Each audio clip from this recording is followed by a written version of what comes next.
Well, hey, everybody, welcome to the Seeing Ability podcast, where we're having a conversation about the world of individuals with disabilities.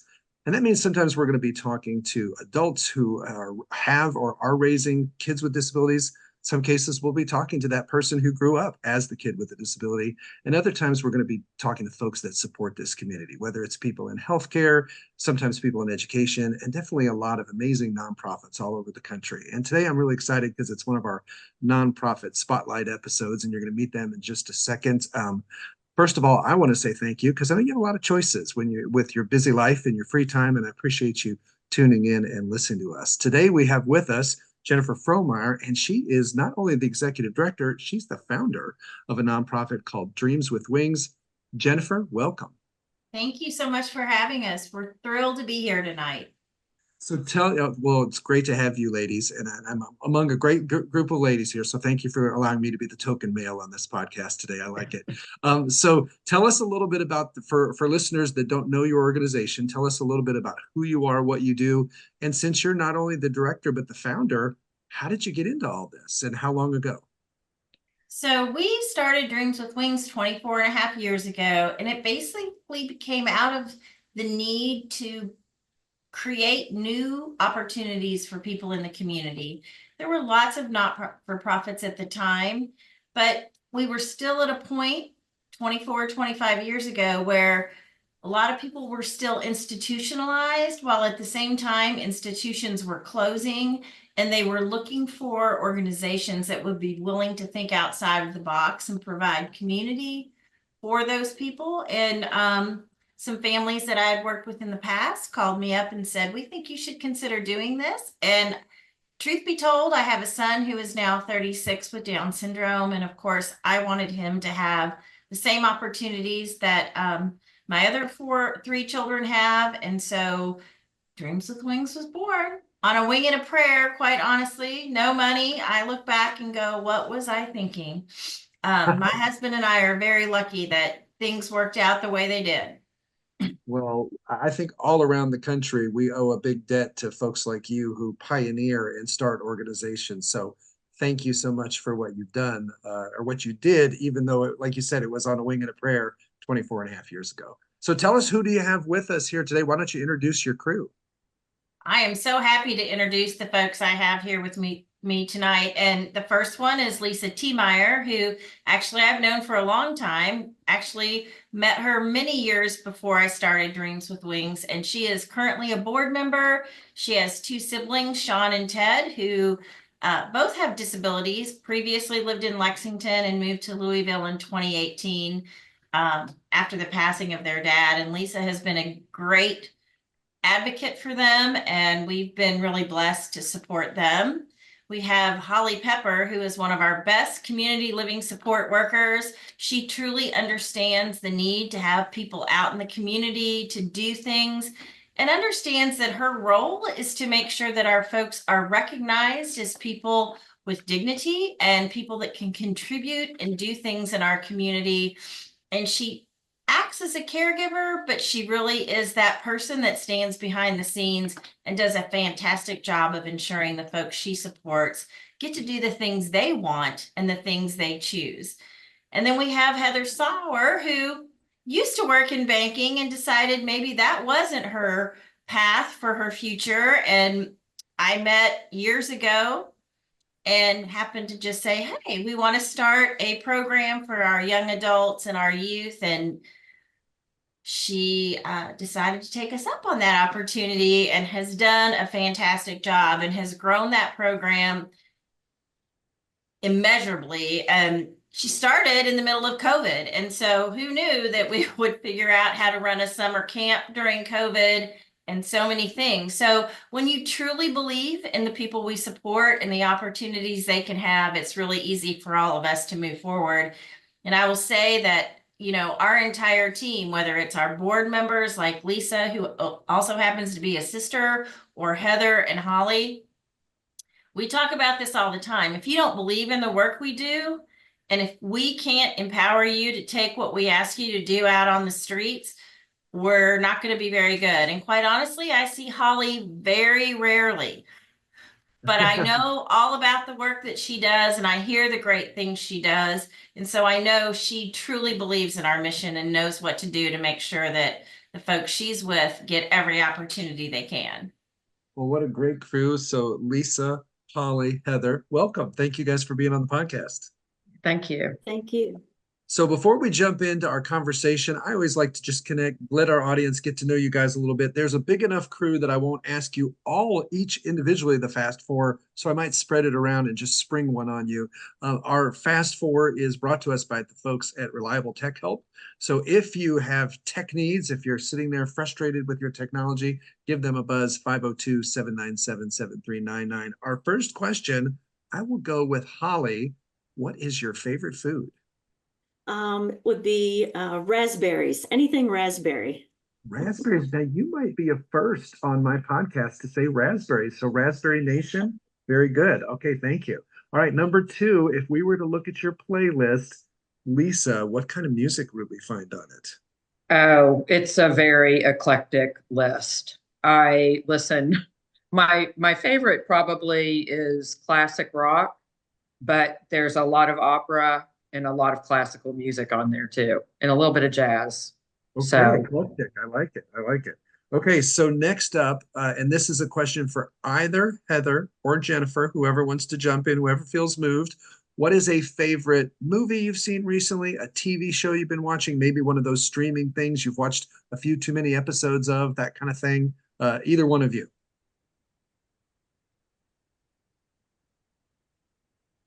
Jennifer, Heather. Movies?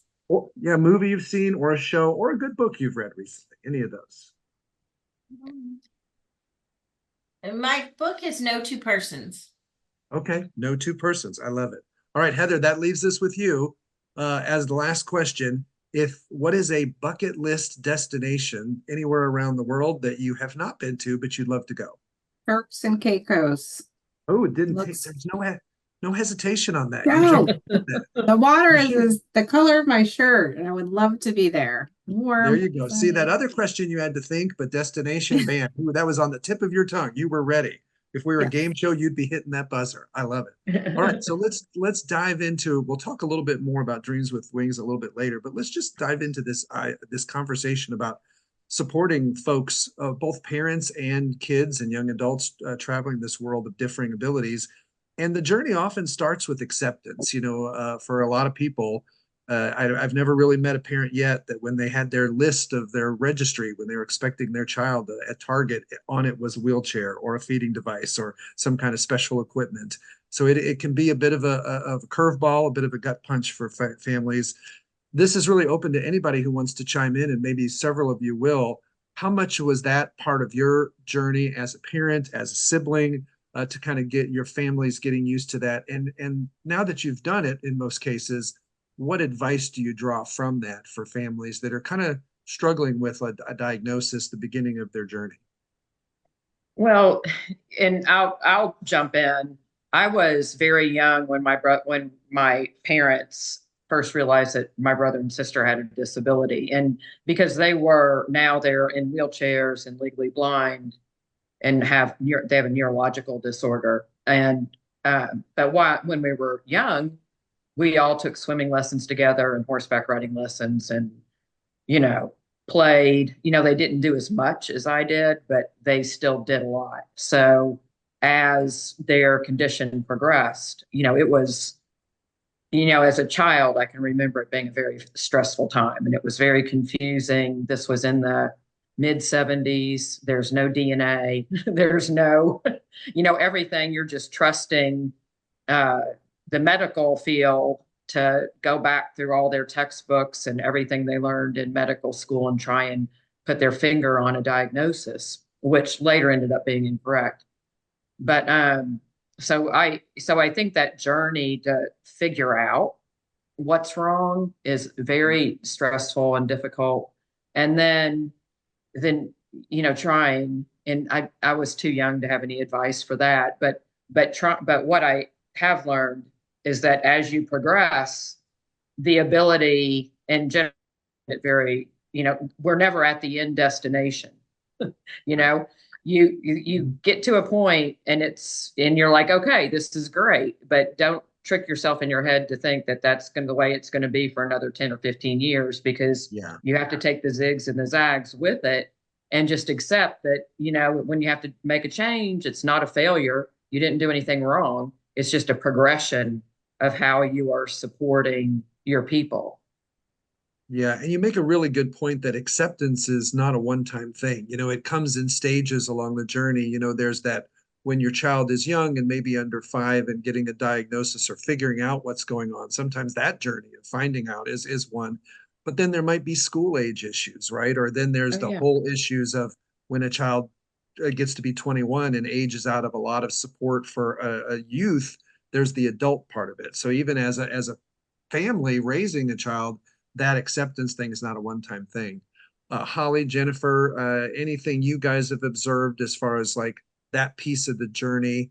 So Holly, talk to us about acceptance for you, and what's your takeaway? What do you probably tell other parents that are just starting? Well, I definitely think it is a process. And our process started when Austin was born. We did not know ahead of time that he had Down syndrome. So in that circumstance, it's a shock. And there's so many things that cross your mind in those first hours. Everything from, oh my gosh, what's his life going to be like? What's our life going to be like? How is this going to affect our family? How is this going to affect you know, every day? And I think the thing I would suggest people to do the most is remember that it is a process, and it's okay that it feels confusing. It's okay, because it's going to keep changing and keep changing as your child gets older, and that's okay. The most important thing I would say is focus on enjoying life with this person every day with them, and don't look down the road too far. Take it one day at a time and just enjoy the journey, because we have the most beautiful people in our lives, and I'm so thankful. My son is just the light of our family and so many other people that he knows. So just take it easy and one day at a time.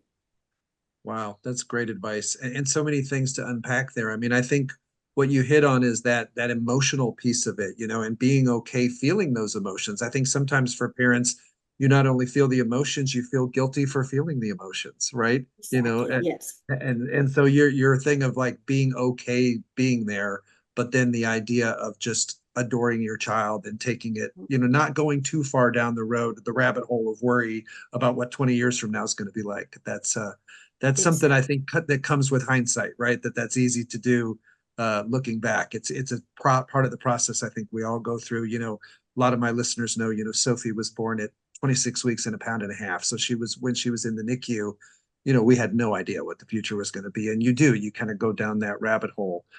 Jennifer, you've been around a lot of families in this realm and your own experience. What is your take on acceptance and the learning from it? I think back to when Derek was born, and I may have been a little different because I had already worked as starting in high school. I worked with children with special needs, teaching swimming, and I had worked at summer camps. And I guess I assumed because I was young, I was way under 30 years old when Derek was born. I just assumed that, everything was going to be fine. And I'll never forget when the physician walked in and kept stumbling over his words. And I'm like, is there a problem? They were like, well, we think he has Down syndrome. And I remember Steve and I were just like, okay, that's fine. And I looked at Steve and said, go tell everybody in the waiting room, we're going to be fine. It's going to be okay. I think the hardest part for me was the way other outsiders felt and my friends felt about the fact that Derek had Down syndrome. It was like, oh my gosh, we're so sorry. And I'm like, well, it's okay, really. I've worked with people like this my whole life. It's going to be great. We're going to be fine. But, Right. you can't deny that, much to Holly's comments about just taking one day at a time. And, as our children grow and become adults, they, like the rest of us in this world, all have different capabilities. They're all across the spectrum. Some of our folks are doing working and doing great things. Others are volunteering and doing great things. You just have to, with our population and the beautiful people we support, know that what they will contribute to our lives and our community is going to be different, just like each of us. And I will tell you, I have 3 girls that are younger than my son, and they will say continually, he is the best thing that ever happened to us. And I actually went out of the country last week or 2 weeks ago, and it was very trying for me because my husband was in football season, but I loved it. My girls took Derek out to all the places they go, the concerts, the restaurants, the bars with their friends, and he had a great time, and so did they. So I think what ends up happening for Holly and other folks, Lisa, our folks then end up teaching our children, our aunts, our uncles, other people in our circle, how great our folks are. And until you're exposed to our folks and get to know them, you do not know what you're missing. Yeah, I love that. And what a unique gift you had in your early teenage experiences, just kind of seeing the lens of looking at a situation where a person has a disability or let's call it a differing ability, and you learned to see all the positives in that and all the wonderful things they brought to the world, not their deficits, right? You learned that at an early age, and boy, that sure sounds like it sure helped you in your parenting journey. Yes, for sure. Absolutely. Before we move on, anybody else with acceptance? Anybody else have something to add to that? Just like to add one quick thing. Yeah. I am also a sibling and an aunt. My sister had Down syndrome, and I have a nephew on the autism spectrum. And one of the things I tell parents when I do a resource fair is you have no idea what your child is capable of in the best ways possible. There are so many Yeah. wonderful paths he or she can take. And, we're here for you whenever the time is right. And, being able to share stories about all the wonderful people we support that have shown me things about myself that I, didn't realize is a message of hope. And that's one of the things I really value being able to try to give parents or siblings or other people in the community is hope that what they think might happen is not going to be what they actually experience in a very positive way. I love that. I love the idea that you have no idea what your kid is capable of on the upside, right? And the Right. things you're worrying about probably aren't going to be as bad as you think. And there's a tiny little secret that people might not know. I mean, I always say there's nothing more humbling than being a parent. If your kid comes out in their first 5 years and they're quote typically abled, I'm pretty sure there's no guaranteed path for them anyway, or for you as a parent, right? That's a bit of an illusion. Absolutely. I have a lot of people say that my hardest kids that I raised weren't my child with the disability. It was my other kids. They gave me more headaches and I lost more night's sleep or more hair, if you will, over that. So I love all that. So let's Well, talk. and one step further for your siblings, like Sean and Ted are my siblings. What I look at my friends go through with their siblings, I'd take Sean and Ted any day. There's no arguments, there's no hurt feelings. Nobody, if anybody gets upset, it's for a second. It's not, it's very, as difficult as it is, it's easy, to be with them. I love this panel because you guys have so many perspectives, parents, siblings, aunts, and it's a good segue into the next topic we talked about earlier, which is setting the right level of expectations for your kids. We talked about having hopes and what's possible for them. And that's a challenge for any parent. I guess you got on one end of the spectrum that helicopter parent that is kind of hovering over their kid. The other end of the spectrum is the parent who thinks, oh no, they need to learn how to fall and how to get back up and how to learn from failure and learn from experience. But that can be complicated for a parent or for aunts, uncles, for people around when you've got a kid who seems to struggle with a lot of things in daily life. There's maybe that tendency to overprotect. And sometimes when I bring up this question on the podcast, people have to confess, okay, I was a helicopter parent, I'm not anymore. So just tell me about that expectation balance for any of you on the panel today on this podcast. What was that like for you? And what did you learn in that process? And what do you tell other parents as far as their best way they can help their kids thrive? Well, growing up with my siblings, we're 2 years apart. I'm the oldest. And so, we have chores. And even as my brother and sister were declining and having challenges, my parents set a pretty high bar for them. They went every day. They helped with dishes to what as much as they were able. My sister still is the laundry folder of all time, so they carried that through, church, school, chores, manners. My parents didn't say, oh, it's okay, because they have a harder time, and it's helped them succeed. So I firmly believe that you don't lower the bar, because now Sean and Ted as adults are really easy to be around and talk to 99% of the time. Everybody has their moments, but I just think it's important to set the bar as high as it can be without making somebody miserable or focused on what they can't do. Yeah, I love that. So Holly, for you, how was the balancing act and what did you learn along the journey? The teenage years for Austin were especially challenging for me because those are the years when you want to foster his independence and his ability and you want him to know that he has the ability to make decisions. What does he like? What does he not like? But at the same time, my son also has ADHD. And because of that, he kind of was hesitant to engage in activities and hesitant to do things. So I was always on the edge of, oh gosh, am I pushing him too much? Should I let him do what he wants to do? And when he says no, should I listen to that? Because you want him to you want his voice to matter. And I struggled with that quite a bit, but I knew that each time I would put him out there, within minutes of the activity, even though he fussed about going, he engaged and was so happy. And I saw how he progressed. And that's one of the things with Dreams with Wings has been fabulous about, because they provide so many opportunities for Austin to be out there. And so I have their eyes and their voices watching him as well. But they provide so many experiences and opportunities for him to grow and to even exceed the expectations that I thought were a level for him.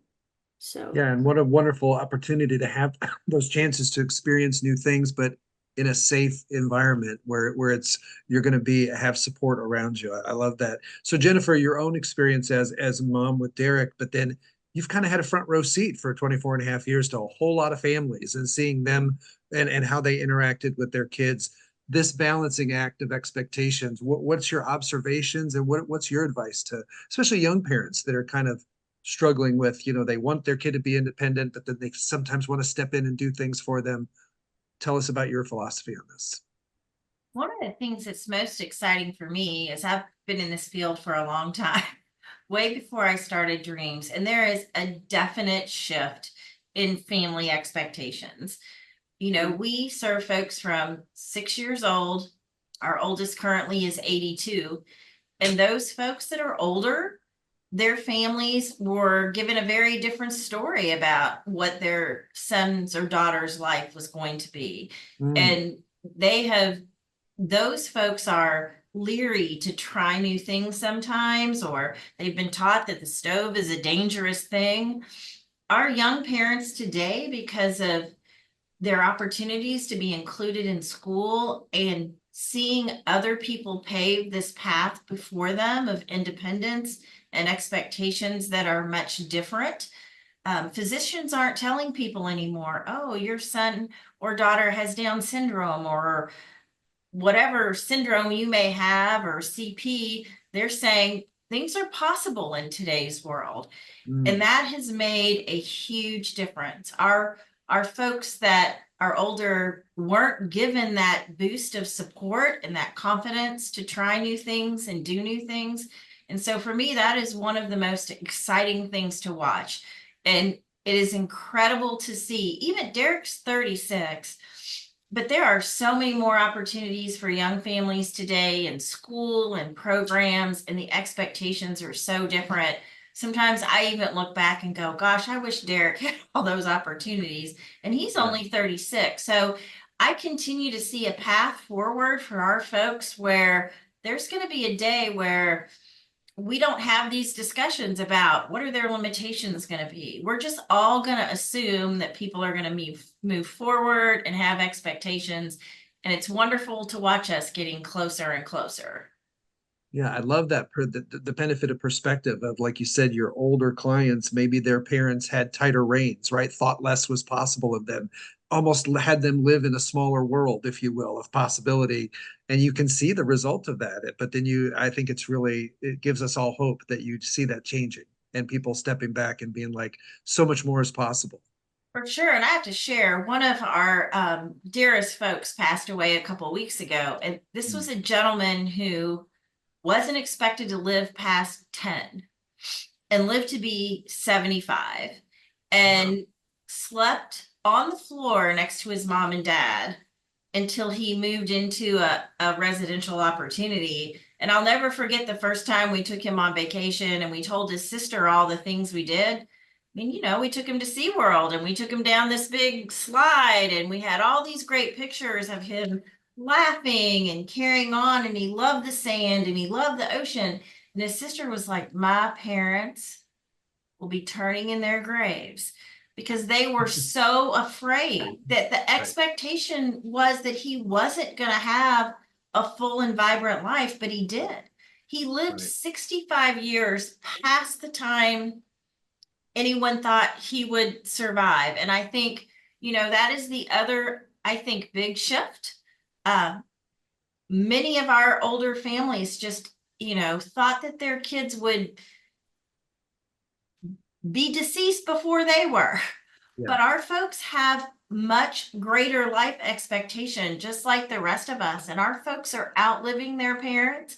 And the more we give them independent skills to do that, and the skills to build the village that we try to create for people, the better off they're going to be, because they are going to outlive their parents the majority of the time. And that was not the statistic years ago. Yeah, well, that's going to be a good segue to our next topic, which is going to be the village. But first of all, just going to take a short break. We'll be right back.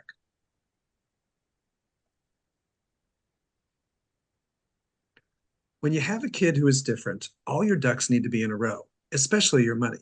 Cam Howell with Primerica knows the joys and challenges as he and his wife raise their medically fragile son, Brooks. Cam brings over 13 years of experience to help his clients be protected, have a plan for the future, reduce debt, and connect to resources. Get your financial house in order so that you can enjoy every moment with your child. Reach out today at 502-803-5075. And now back to the show. So we were talking about the village, and that's a great segue to, you know, when parents, we talked earlier about that diagnosis stage, those early years, and parents' world is kind of turned upside down. What is the importance of the village overall? And then it's probably a good segue to talk about Dreams with Wings and how you guys, you're kind of all here on this call because you are a village, right? And how that's played a role in each of your families' lives and also the families that you guys work with. Who wants to start? Because everybody could chime in on this. The building a village. What's your, let's start with Lisa from the sibling perspective. From the siblings perspective, you know, and I have two, you know, my siblings when we lived in Lexington and my parents were still alive, you know, our village, there was a lot of support from the educational system and teachers for Sean and Ted, medical support. And then of course there we had, you know, our family and cousins and everything. And so there was a lot, but you talk about building a village after my mom passed away many years ago than my dad in 2017. And then moving Sean and Ted to Louisville, which was, Jennifer remembers this, it was the toughest thing to get them to admit that dad wanted them to move to Louisville to be near me. And all of a sudden they had a whole, you know, they had all of my friends, they have the Dreams with Wings people, they have the variety of day programs that they go to. And, you know, an example and building that, you know, that makes, you know, it's part of sharing the joy that Sean and Ted bring to my other friends who didn't know them as well. And then it makes them feel good. I had to be out of town for a birthday. I think it was Sean's birthday. And the caregiver at their house had a party, invited all the Sean's friends that she wanted to have. And everybody brought a bag of gummy bears. It's Sean's favorite candy. And she said there were 25 people there. And, and every one of them, she was showing me on FaceTime the view of them, everybody talking, and they had pizza and cake. And I was just, oh my gosh. I think about what Sean and Ted do right now. They go on trips with Dreams with Wings, and it just the quality of care and the quality of life that they have right now. I know my parents would just be thrilled. And I kind of end every call we have, every meeting, is that my parents would be very happy. Thank you all, because gosh, it's so amazing. But I it's can see good why for you- everybody. It's good for the community, and it's good for the person. Yeah, I can see why you're so passionate about it. So Jennifer, over the years, you've this topic is really why you guys are there, right? Is to build these different things. So tell us about the different pieces of the village, and then why it's so important for families to create that.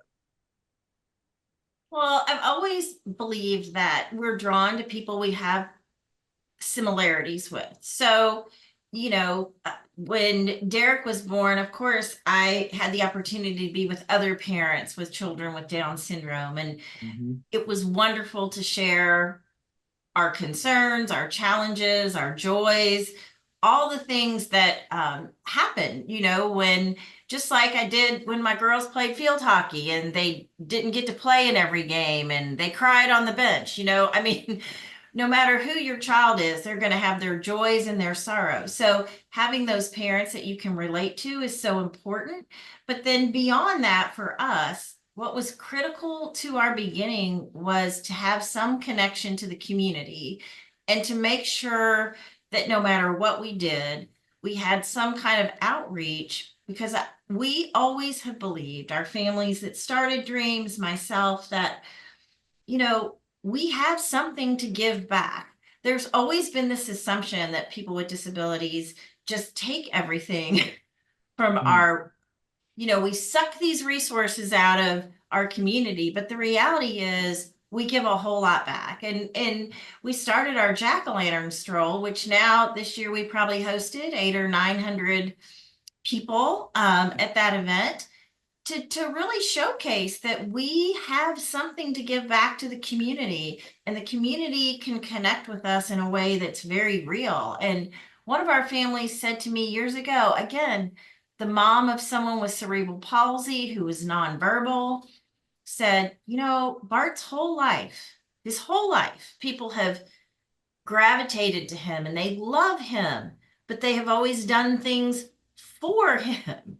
This is the one time Bart can do something for somebody else, and he is given that opportunity. He can hand out candy. He can see the smile on kids' faces. And I think sometimes we as parents and even we as providers, if we lose sight of the fact that that is an opportunity that they have, we miss that connection. And so that has to be at the forefront in my mind of every activity we do, whether it's social skills with Heather or yoga or whatever that may be. We form a connection with instructors. And I think Heather will tell you, a lot of our instructors that have come in from the outside, as well as the volunteers in our program across the board, once they've been here, they want to come back. We don't have to ask them to come back. They offer to come back because there is an energy and an excitement. And there's a forgiveness, to Lisa's point. There's typically no grudges held. There's no judgment. And how many of us would love to live in a judgment-free world where people can just forgive and forget and move on? And again, Holly said it, Lisa said it, Heather said it, we all say it. I'm sure you experience it, Jim, as a parent. There's nothing better than the unconditional love that our folks share. And they are really the role models for us if we take enough time to sit back and watch that. I love that. So Holly, for you, how important has finding that village for you and for Austin? How's it been in your journey? Oh, it's definitely a big part And it goes over to the other concepts of acceptance as well as setting the bar, and it's all of those pieces kind of come together because as a parent, you experience so much support. Even though my son is the one who attends the Dreams with Wings events, I can't tell you how much it means to me to see him out there in a place where I know he's safe, and I know that he's also being encouraged and permitted to be himself and to excel.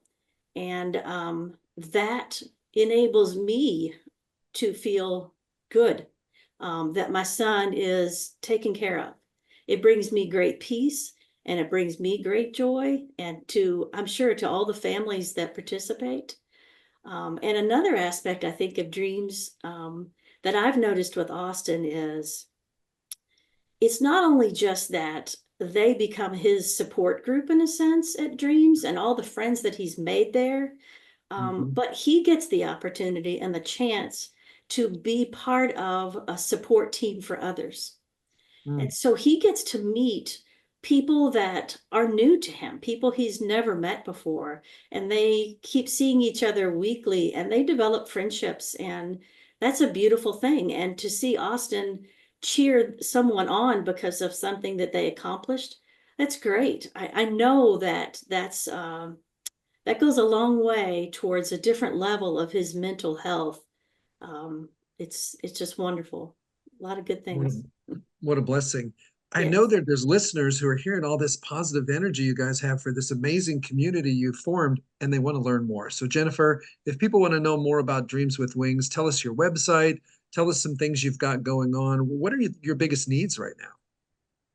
So our website is www.dreamswithwings.org. And I think for us, the most exciting thing right now is, looking forward to what the needs are in our community. Our board has adopted a strategic plan, and we're 1 year into that, and we're making progress, and we are looking to develop additional residential options that will allow people to be even more independent by blending human capital and technology. We're looking at potentially creating a business where our folks can learn the skills necessary. So when they go out and apply for a job, they've got a skill set that they can take forward. But also just to continue to focus on creating an environment for our folks where they can learn to be the very best person they can be and have every opportunity that you and I have, and to be seen as people of value. That is our goal all day, every day. So I love that. Heather, Jennifer talked about when you came into the organization. What do you love the most about it? What gets you out of bed every morning to do the work? A couple of things. I think, first of all, I cannot say enough about Austin Pepper, Holly's son. He is a gravitational force, and the smile that he has, it brings out in everybody else, is sort of the essence of what brings out my desire to keep finding more Austins. And, seeing him mentor some of his friends, as Holly mentioned, is really very thrilling because he has a way of just bringing people along with him. And I think that's the community aspect that I really appreciate about Dreams with Wings. Not only are we creating person-to-person interactions, we have a little bit of an ecosystem that we've created. So not only is it the families that we serve, it's also the instructors we bring in. And I really love bringing in people to Dreams with Wings. And Jennifer will say, "Who did you meet today?" And there are so many people when I'm out and about talking about Dreams with Wings, and the instructors that we have are just top notch. The things that we've been able to bring to our families who attend the youth programs, the adult day programs, are really phenomenal. And I think just keep iterating all those opportunities and experiences to bring something new that pushes our folks to reach the higher level that we want to set, and keep experiencing new things that others don't think that they're capable of, and really seeing them get on stage and be part of a play or create beautiful art or whatever their skill and talent might be. Those are the things that really keep me excited and waking up happy every day. I love it. I love it. So Jennifer, one more time, give us your website. It's www.dreamswithwings.org. Well, that's pretty simple and straightforward. Well, I feel like we could talk for like 2 hours, but I know our listeners are busy people. So alas, we do have to wrap up. I want to thank you guys for being here. What a great organization. What a great group that you have and sharing all your insights. I want to thank the listeners for tuning in. We know you're busy. You got a lot of choices. We want you to tell others. If you enjoyed this episode, please like it, share it with other people. We want this to not be a best kept secret. You know, when I started this podcast, it really was designed to educate. Hopefully you learned something new today to inspire. I don't know about you, but I'm motivated. Listen to these ladies. And then also just to form another layer of the village. You know, I want this podcast to want people to listen in because it's just another piece of the connectivity you find with others on this journey around the country. So let's not keep it a best kept secret. Could use your help sharing this. I want other nonprofits that you know all around the country. If they're doing great work, hit me up. I'd love to have them on the podcast. And then we have a second episode a month that's just an individual or a family or that adult with a disability sharing their perspective along the journey. So I'm always looking for those folks as well. Thank you guys for tuning in, and we'll see everybody next time. Thank you. Thank you.